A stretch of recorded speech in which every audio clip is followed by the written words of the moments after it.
সারা দেশে হামের প্রকোপে অনেক শিশু মারা যাচ্ছে। অনেকে এর জন্য টিকা কিংবা ভ্যাকসিনের অভাবকে দায়ী করছেন। আবার অনেকে রোগ প্রতিরোধক ভ্যাকসিন গ্রহণ করাকে পশ্চিমাদের ষড়যন্ত্র বলে মনে করে থাকেন। এ ব্যাপারে আপনার নামে অনেক ফটোকার্ড চোখে পড়েছে। এটি আসলে কতটুকু সঠিক? কোনো ঔষধ বা ভ্যাকসিনে ক্ষতিকর উপাদান আছে বলে প্রমাণ না থাকা সত্ত্বেও এমন অভিযোগ তোলা কি সঙ্গত? খুবই গুরুত্বপূর্ণ একটি প্রশ্ন। প্রিয় দর্শক, ধন্যবাদ আপনাকে এই প্রশ্নটি তুলে আনবার জন্য। এই প্রশ্নের উত্তরে আমরা বলতে চাই, গত ২, ৫ বা ৭ বছর আগেরও আমাদের একাধিক ভিডিও আছে যেখানে আমরা স্পষ্ট করে বলেছি, ইসলাম চিকিৎসা গ্রহণ করাকে অনুপ্রাণিত করে। নবী করিম সাল্লাল্লাহু আলাইহি সাল্লাম অসুস্থ হলে চিকিৎসা গ্রহণ করতে নির্দেশনা দিয়েছেন এবং অসুখ বা রোগবালাই হওয়ার আগে থেকে কোনো রোগ যেন না হয় তার জন্য ব্যবস্থা গ্রহণ করবার ধারণা কিন্তু শরিয়াতে রয়েছে। কালোজিরা বা আপনার আজওয়া খেজুরের যে ফজিলত, সেটি কিন্তু প্রমাণ করে যে অসুখ হওয়ার আগে থেকে এগুলো গ্রহণ করার মধ্য দিয়ে অসুখ যেন না হয় তার জন্য প্রতিরোধক বা আগাম ব্যবস্থাপনা গ্রহণ করা এটা শরিয়াসম্মত। অতএব মৌলিকভাবে টিকার এই কনসেপ্টটা শরিয়ার সাথে কোনো অসঙ্গতিপূর্ণ বা সাংঘর্ষিক কোনো বিষয় নয়। আমরা কোভিড-19 এর সময় যতটুকু মনে পড়ে আমার, যে আমরা বলেছিলাম পরিষ্কার করে, এবং এ বিষয়ে অনলাইনে নিশ্চয়ই আপনি ভিডিও পাবেন খুঁজে দেখলে, যে তখনও পর্যন্ত যেহেতু কোভিড-19 এর টিকার তেমন কোনো ক্ষতিকর সাইড এফেক্ট প্রকাশিত হয়েছিল না। যেহেতু আত্মরক্ষার একটা ব্যবস্থা হয়েছে এবং আমাদের কাছে এর ক্ষতিকর কোনো কিছু এখনো স্পষ্ট না। অতএব আত্মরক্ষার জন্য এটি গ্রহণ করাটাই হলো শরিয়া নির্দেশনা এবং শরিয়া সম্মত। অতএব মৌলিকভাবে টিকার পুরো কনসেপ্টটার বিরোধিতা আমরা করেছি, এটা অসত্য। আবার পার্টিকুলারলি এই হামের টিকার বিষয়ে অনেকে আমাদের নামে মিথ্যাচার করেছেন, আল্লাহ তাদেরকে হেদায়েত দান করুন। এ বিষয়ে আমাদের কোনো মন্তব্যই আসলে নেই স্পষ্ট করে বা আলাদা করে পার্টিকুলার এই টিকার ব্যাপারে। তবে হ্যাঁ, আমরা টিকার ব্যাপারে যে কথা বলেছিলাম সেটা হলো যে, মাঝে একটা টিকা নেয়ার পর স্কুলে মেয়েদের জন্য যে স্পেশাল একটা টিকার ব্যবস্থা ছিল, সেই টিকা গ্রহণ করার পর প্রচুর পরিমাণে নিউজ হয়েছে গণমাধ্যমগুলোতে যে বিভিন্ন জায়গায় বাচ্চারা অসুস্থ হয়ে পড়েছে। এটি একটি পরিস্থিতি। আরেকটি পরিস্থিতি হলো যে, যদিও প্রত্যেকটা ঔষধ বা আপনার টিকা এগুলো যথাযথ পরীক্ষা-নিরীক্ষার মাধ্যমে এটি যখন মানুষের জন্য উপযোগী প্রমাণিত হয়, প্রটোকল অনুযায়ী তারপরে সেটি মানুষের জন্য ব্যাপকভাবে দেয়ার কথা। আমরা বলেছিলাম যে কোনো টিকা বা কোনো ঔষধের যদি ক্ষতিকর দিক কারো কাছে প্রমাণিত হয়, প্রকাশিত হয়, সেটা বাচ্চার জন্য, বাচ্চার প্রসঙ্গ এসছে যেহেতু বাচ্চার জন্য বলি, যেহেতু স্কুলে মেয়েদের টিকা দেওয়ার ফলে অসুবিধা তৈরি হয়েছিল, বা বয়স্কদের জন্য হতে পারে। ধরুন এই যে কোভিড-19 টিকার এখন যে সাইড ইফেক্ট গুলো এখন বিশ্বব্যাপী আপনার আলোচিত হচ্ছে এবং উঠে আসছে। এর ফলশ্রুতিতে কেউ যদি এটা গ্রহণ না করতে চায়, সেই অধিকার তার আছে।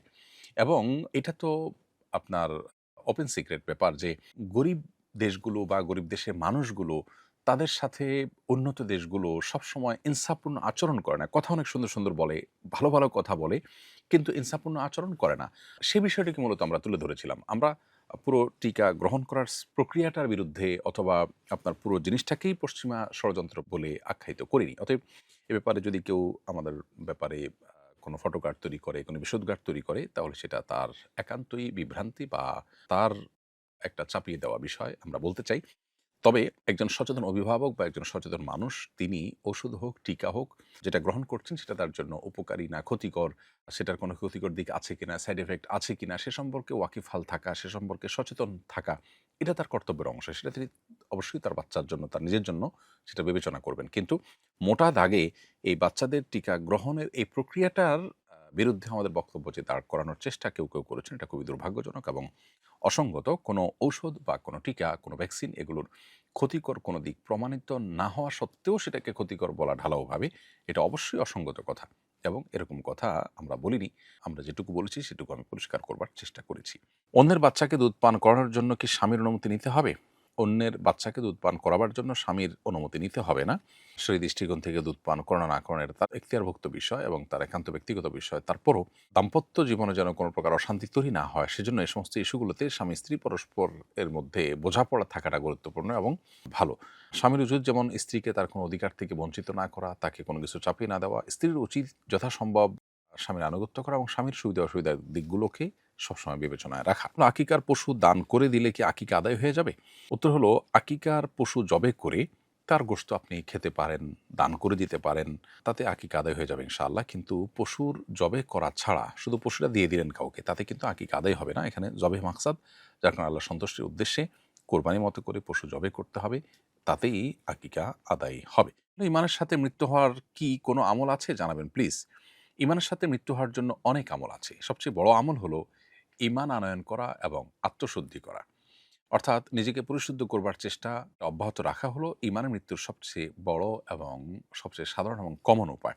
কারণ কোরআন কারীমে আল্লাহ তাআলা বলেছেন, "ফামান আমানা ওয়া আসলাহা ফালা খাউফুন আলাইহিম ওয়া লা হুম ইয়াহজানুন।" যারা ঈমান আনবে এবং নিজের সংশোধন করে নিবে, তাদের কোনো পেরেশানি থাকবে না। অতএব ঈমান আনা এবং আত্মশুদ্ধি করা, নিজেকে সবসময় প্রতিনিয়ত ভুল থেকে সঠিকতার পথে নিয়ে আসার চেষ্টা অব্যাহত রাখা, এটাই হলো ঈমান মৃত্যুর সবচেয়ে বড় এবং কমন কারণ।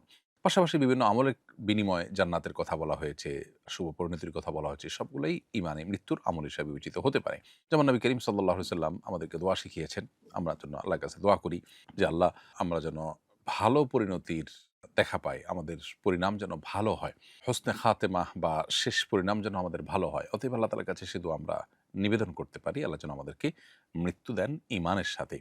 ওয়াতাওয়াফানি মুসলিমা, কোরআনে কোনো দোয়া আল্লাহ তাআলা আমাদেরকে শিখিয়েছেন, হে আল্লাহ আমাকে মুসলিম করে আপনি মৃত্যুবরণ করুন। তো সেই দোয়াগুলো আমরা আল্লাহর কাছে নিবেদন করতে পারি। এর মাধ্যমে আশা করা যায় যে আমরা ঈমানের মৃত্যু লাভ করব। এর পাশাপাশি নবী করিম সাল্লাল্লাহু আলাইহি সাল্লাম এবং আনসার এবং মুহাজির সাহাবীদের আদর্শ যদি কেউ ধারণ করেন, তার ফলশ্রুতিতেও ঈমানে মৃত্যু লাভ হওয়ার সম্ভাবনা এবং সুযোগ রয়েছে। আল্লাহ তাআলা বলেছেন, "ওয়াস-সাবিকুনাল আউয়ালুনা মিনাল মুহাজিরিন ওয়াল আনসার ওয়াল্লাযিনা ইত্তাবাউহুম বিইহসানিন রাদিয়াল্লাহু আনহুম ওয়া রাদু আনহু ওয়া আ'আদ্দা লাহুম জান্নাতিন তাজরি তাহতাহাল আনহারু খালিদিনা ফিহা যালিকাল ফাওজুল আযীম।"